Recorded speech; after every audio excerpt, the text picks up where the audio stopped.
Sintayong dipecat kemudian digantikan sama Patrick Kluivert.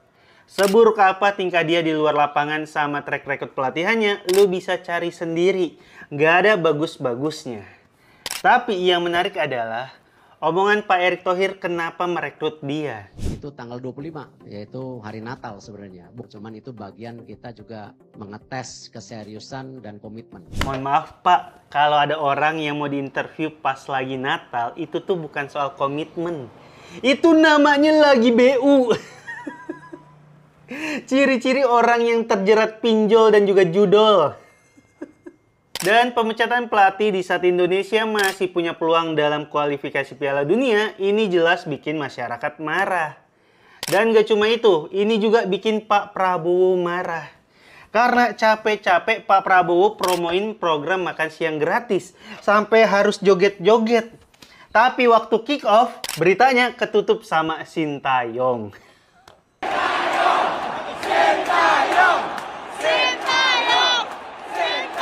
Ganti pelatih sekarang juga. Ganti. Belum jalan buka. Belum jalan buka. Yang bagus itu tidak pengganti. Masa Imran yang saya ini tidak pengganti. Mama, timnas kalah mah. Kalahnya 5-1 lagi. Bilang dong kalau kalahnya 5-1. Kok bisa kalah? Bukan Indonesia itu bagus. Iya, soalnya bagusnya pas zaman Sintayong. Kalau sekarang belum tentu. Emang Sintayong kemana dia? Ya udah dipecat lah mah.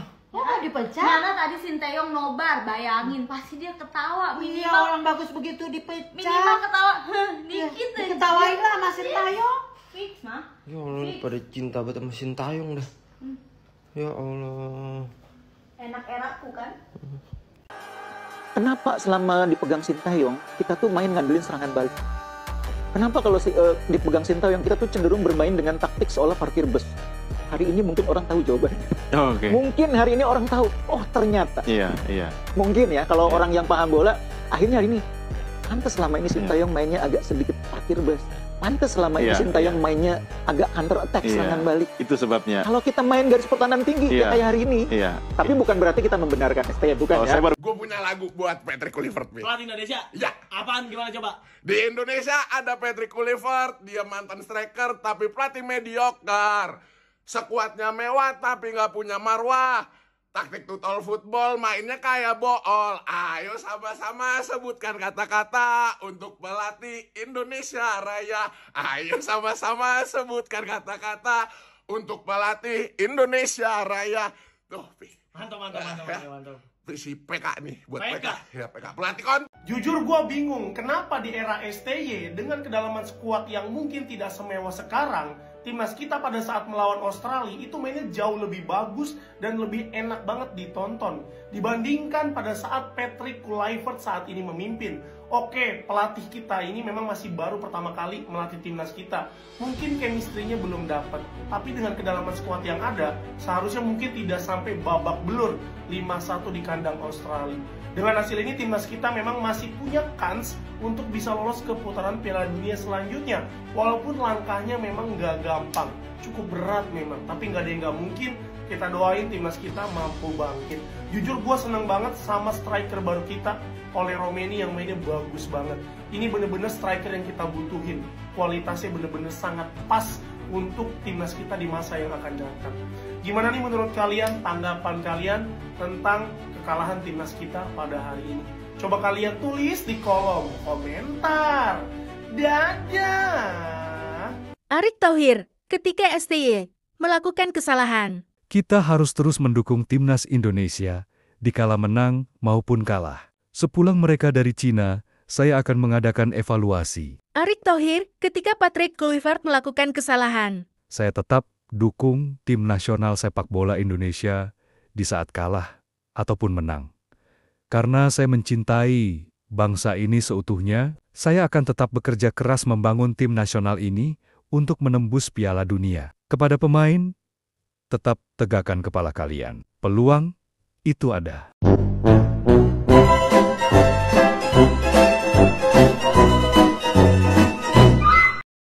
Ke Kekalahan 1-5 Indonesia dari Australia sebenarnya bermuara pada satu hal, yaitu arogansinya Patrick Kluivert. Ada 3 alasannya. Yang pertama, soal alasan dia bermain terbuka dan menyerang. STY itu dikritik karena bermain pragmatis dan juga bertahan. Padahal yang tidak kita tahu, para pemain naturalisasi ini sebenarnya memang tidak sedominan itu untuk melawan tim-tim kuat lain di Asia. Orang awam pun ngerti, kalau kita bermain terbuka dan menyerang, potensi kebobolannya tinggi, apalagi menghadapi lawan yang secara kualitas ada di atas kita. Contohnya apa? PSV Eindhoven waktu dibantai 1-7 sama Arsenal. Di sisi lain, West Ham United yang bermain pragmatis bisa menang 1-0 dari Arsenal. Yang kedua, Patrick Kluivert pede banget sampai nggak latihan taktik. Skema yang diterapkan sama Patrick Kluivert tadi malam itu beneran nggak jelas. Sama sekali nggak fun kita nontonnya. Nggak tahu dia tuh sebenarnya mau ngincer apa. Main menyerang dalam otak Patrick Kluivert hanyalah menaruh lebih banyak penyerang di area pertahanan lawan. Sepanjang nonton timnas Indonesia, jujur ini yang paling jelek. Bahkan jauh lebih jelek waktu kita dibantai 4-0 juga sama Australia di Piala AFC. Yang ketiga, kemungkinan besar Patrick Kluivert tidak menonton permainan timnas Indonesia sebelumnya. Ini terlihat dari susunan pemain yang diturunkan oleh Patrick. Yang paling menonjol tentu diturunkannya Nathan Chuaon sebagai defensive midfielder. Belum lagi dengan dimainkannya Calvin Verdong, Jay Itzes, dan juga Max Hilger sebagai trio back. Padahal paket yang cocok itu adalah Rizky Ridho. Arogansi Eropa kayak gini bakal susah hilang, karena mereka merasa paling pintar dan juga paling superior. Kalau arogansi ini terus berlanjut, siap-siap aja nggak akan ada perubahan dari timnas Indonesia. Ini dipikir-pikir si Patrick Kluivert tuh kayak kambing hitam anjing. Pertama diumumin nih, langsung banyak yang nge-hate, banyak yang hujat, banyak yang nggak setuju. Terus Alex Pastor diumumin, banyak yang muja-muja dia. Katanya si Alex Pastor itu otak-otakannya, taktiknya itu yang atur dia. Si Patrick Kluivert cuma jadi boneka ini itunya lah, yang tampil di depan pokoknya. Nah tadi giliran kalah, yang diserangnya cuma si Patrick Kluivert. Patrick out ide itu. Terus nanti kayaknya nih kalau Indonesia menang yang dipuji itu si Alex Pastor. Racikan taktiknya ini itu. Ini kayaknya si Patrick Kluivert diangkat jadi pelatih cuma jadi buat kambing hitam. Aduh, kalah 5-1 lagi anjir dibantai. Gimana muka kamu tahu? Korea.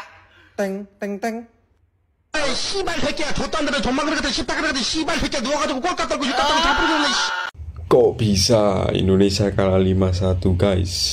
Oleh Remi ini mainnya sangat bagus. Pertahanan yang sangat tinggi Indonesia kalah. Tapi untuk permainannya cukup bagus sekali. Untuk permainan total football mungkin dibilang, tapi dari kelemahannya adalah saat main bertahannya jelek, di counter attack kan, jadi mainnya lah gitulah. Kemasukan 5 sangat-sangat tidak, tapi untuk permainannya Indonesia sangat baik.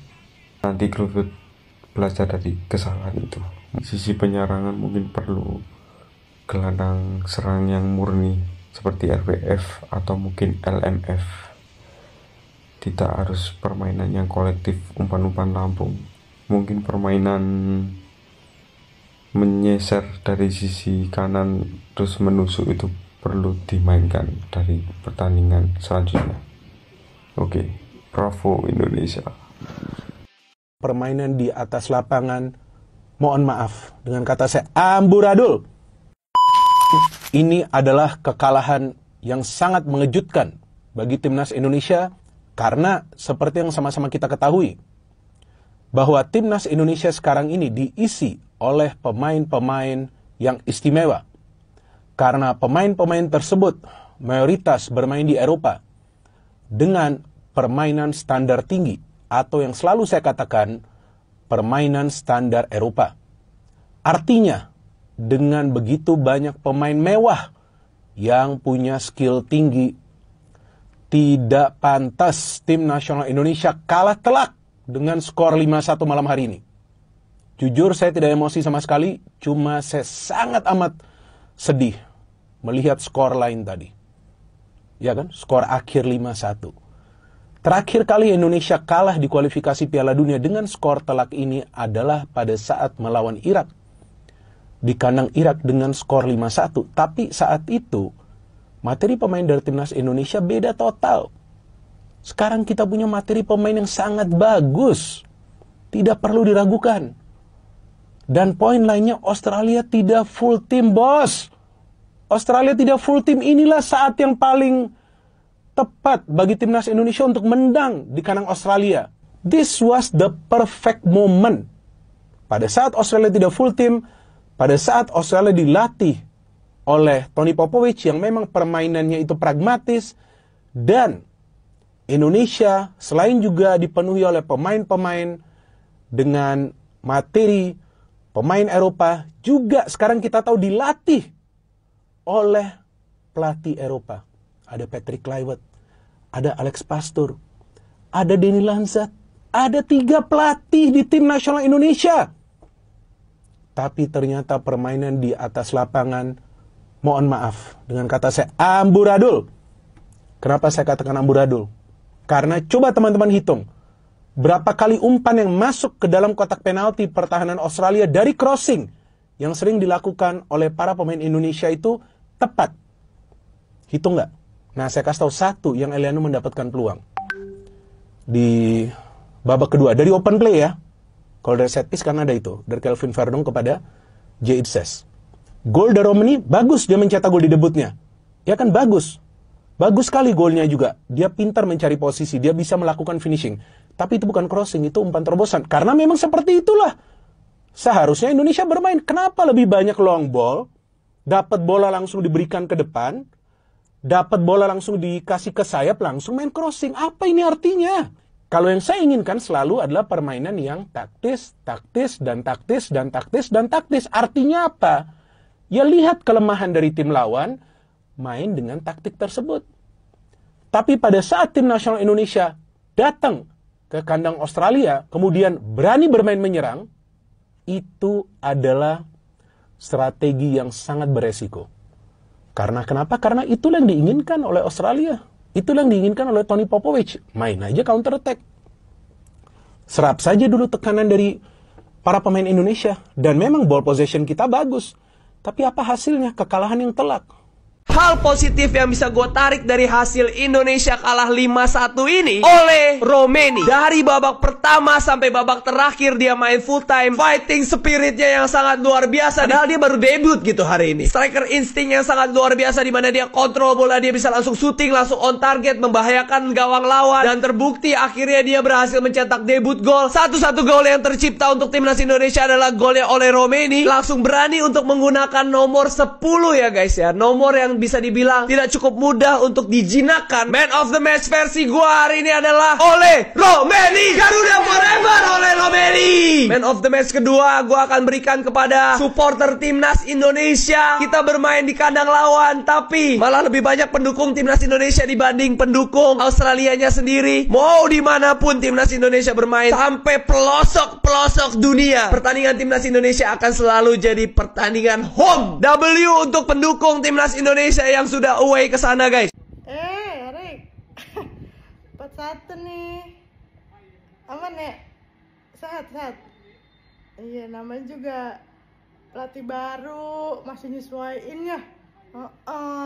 Rick, dua lagi Rick, 51.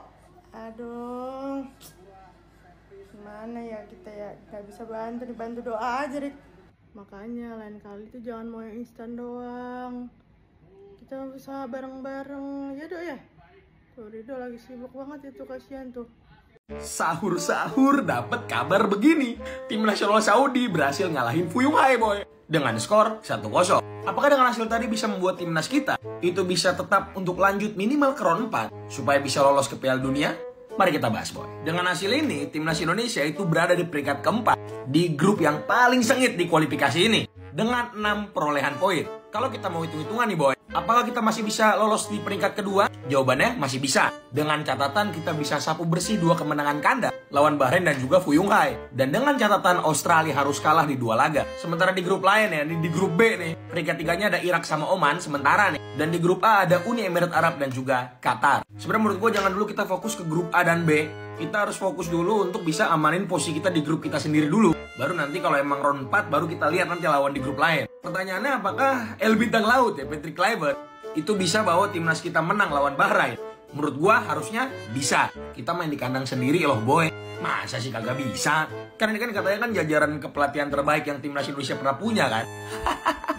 Boy, BTW ya, untuk review pertandingan tadi malam, nanti gua up pas mau buka puasa ya. Biar lu pada kagak terlalu marah-marah nih. Sorry terlambat, sorry nih. Jadi saran dari saya ya Pak Patrick ya, tolong fokus di pertandingan lawan Bahrain ya.